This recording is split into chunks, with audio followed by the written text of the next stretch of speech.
Desde aquí la idea es que los residentes de psiquiatría del Hospital Universitario Vall d'Hebron, donde yo trabajo, pues puedan realizar una estancia formativa que les permita tener una visión más amplia de la salud mental.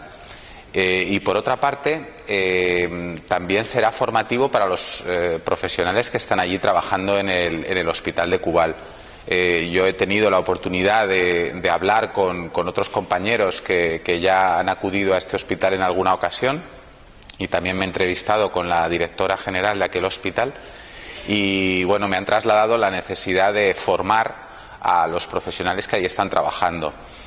Una realidad que hay en el planeta es que hay muchísimos países donde la relación de médicos psiquiatras por habitantes es bajísima. Angola es uno de ellos, y en el Hospital de Cubal en concreto pues no hay psiquiatras. Entonces, formar a la gente no tanto en un modelo exclusivamente occidental, sino al menos que adquieran las habilidades y los conocimientos necesarios para poder atender las necesidades en salud mental que tiene una comunidad como la que atiende aquel hospital. En el mundo de la cooperación realmente entré cuando todavía era estudiante de medicina. Yo me formé en la Autónoma de Madrid, y allí en el tercer año, yo siempre digo que suena un poco así como de broma, pero era el año del viaje del Ecuador, del paso del Ecuador. Pues yo me fui a Ecuador en una oportunidad que tuve, y allí pues entré en contacto con las comunidades indígenas de los Andes, y la verdad es que me tocó.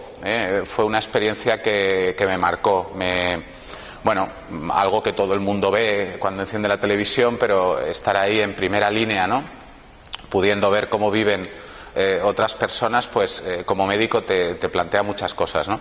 En aquella facultad de medicina de la Autónoma había una pequeña ONG con la que, al terminar los estudios, cuando ya había hecho el MIR, pues tuve la oportunidad de ir a Guatemala, donde estuve, pues creo que fueron como 2 meses, allí también haciendo de médico, y bueno, ya disfrutando de las posibilidades que ofrece trabajar con otras coordenadas culturales, ¿no?, a todos los niveles. Y luego pues tuve la suerte de que se me ofreciera la oportunidad aquí en Barcelona de coordinar y poner en marcha un proyecto de psiquiatría transcultural, y esto también pues me dio la oportunidad de participar con médicos del mundo en un proyecto que se desarrolló en la isla de Sri Lanka tras el tsunami. Aquello ya fue un antes y un después, y luego lo de Mozambique pues también vino de la mano del Departamento de Sanidad aquí que bueno, Mozambique era un país con el que había ya una tradición con la Agència Catalana de Cooperació, y en un proyecto docente pues también tuve oportunidad de ir en 2 ocasiones. Pues coopero porque me gusta, porque alguien prueba algo y si no le gusta no repite, y como ves yo he repetido y seguiré haciéndolo si puedo. Coopero porque creo de verdad que uno de los valores de la medicina ha de ser pues el valor justicia, y de la mano del valor justicia la solidaridad. No debemos olvidar que en el planeta hay unas necesidades importantísimas, y que nuestro compromiso, no hace falta irse hasta allí, pero desde luego es tratar de aliviarlas. Y si se da la oportunidad, como yo las he tenido, ¿no?, de acudir a uno de estos sitios y dejar una pequeña impronta, porque siempre creo que el beneficio que se lleva el cooperante muchas veces supera con mucho a lo que tú vas a hacer allí. Pero sin duda es algo que yo aconsejaría a todos los colegas, claramente. Anécdotas, fíjate, ¿no?, con los diversos proyectos, que sin ser muchos, pero las hay de muchos tipos, ¿no? Algunas pues más cómicas, como cuando en Guatemala los niños, me acuerdo que me decían, pero ¿y por qué no hablas en inglés, no? O sea, te ven diferente y piensan o bueno, no sé, pues en Mozambique también con los alumnos tuve muchas anécdotas, pero las que más te marcan son aquellas en las que te encuentras con una realidad absolutamente contraria al argumento con el que tú funcionas, ¿no?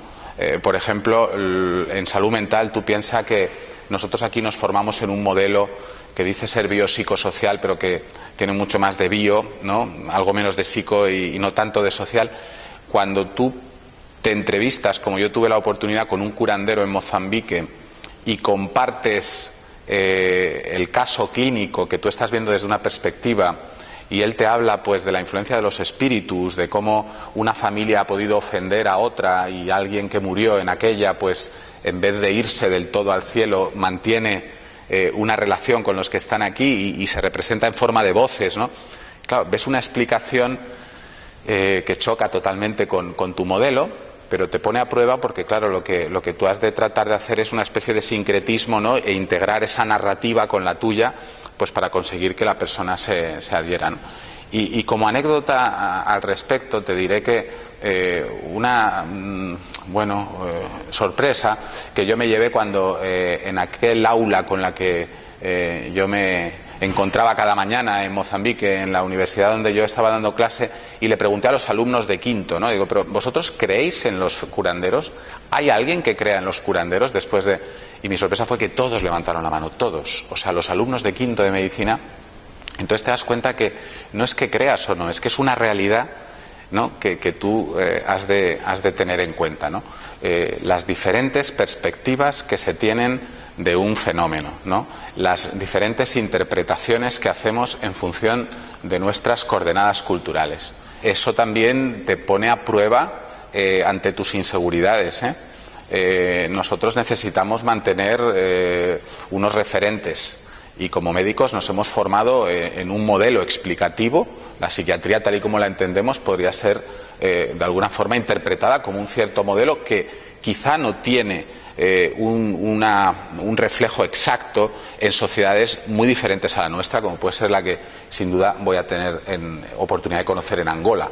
Entonces, si yo remedara el modelo asistencial de aquí y lo trasladara exactamente allí, yo estoy seguro que fracasaría. El coordinar un programa que es básicamente asistencial, como el que yo hago en Vallebrón, de psiquiatría transcultural, me ha permitido en los 15 años ya largos que llevo, pues tratar con gente procedente de todas las culturas, ¿no?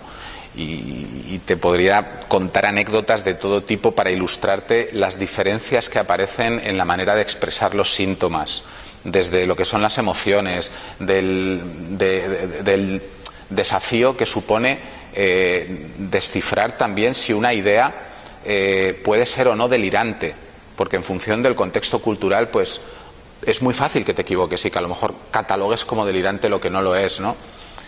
Los modelos explicatorios, o sea, la gente atribuye a los síntomas que tienen a veces pues razones sobrenaturales, ¿no?